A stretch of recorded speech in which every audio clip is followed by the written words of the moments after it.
Sudah beberapa hari kasus penganiayaan terhadap prajurit TNI yang dilakukan kelompok preman di Jalan Falatehan Blok M Jakarta Selatan belum menemui titik terang.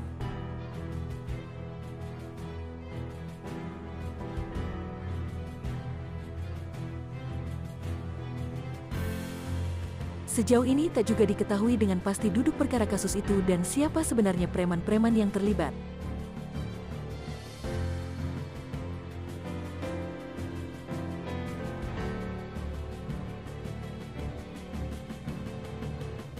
Kepala Staf Angkatan Darat Jenderal TNI Andika Perkasa menyatakan telah mengeluarkan perintah kepada para petinggi TNI di jajaran Komando Daerah Militer Kodam Jaya, Jayakarta untuk mengungkap dengan melakukan penyelidikan dan berkoordinasi dengan kepolisian daerah setempat.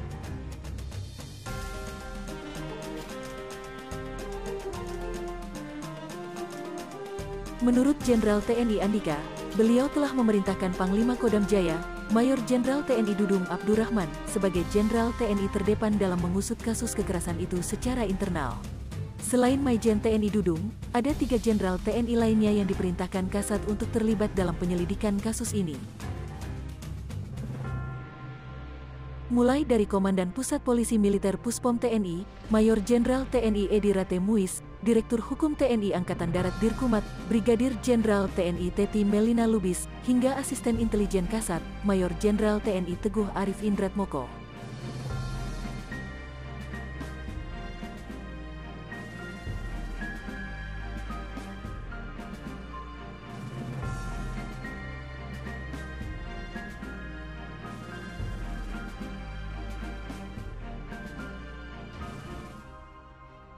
Jenderal TNI lulusan Akademi Militer 1987 dari Kecabangan Infanteri Komando Pasukan Khusus atau Kopassus itu mengatakan bahwa proses penyelidikan kasus kekerasan itu akan dilakukan dengan seterangnya, termasuk memeriksa prajurit TNI yang menjadi korban aksi preman di Blok M itu. Kita akan cari sejelas-jelasnya apa yang terjadi, tetapi secara internal juga kita akan mendalami. Intinya, kita akan kawal terus kasus ini dengan objektif. Apa yang menjadi peran tindak pidana orang lain harus diproses dan kita akan mengawal terus gimana penanganannya, kata Jenderal TNI Andika. Kasus ini menjadi perhatian Kasat karena korban merupakan prajurit TNI yang bertugas dalam Satuan Pasukan Elit TNI Angkatan Darat.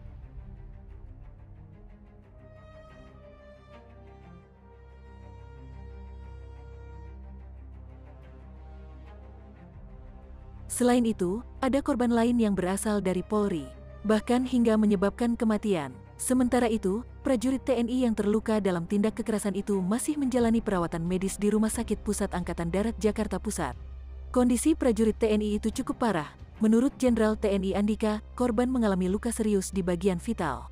Tengkorak kepala prajurit TNI itu mengalami keretakan akibat penganiayaan. Prajurit TNI itu mendapat perawatan setelah pada Minggu pagi tanggal 18 April tahun 2021 menjadi korban tindak kekerasan di Blok M.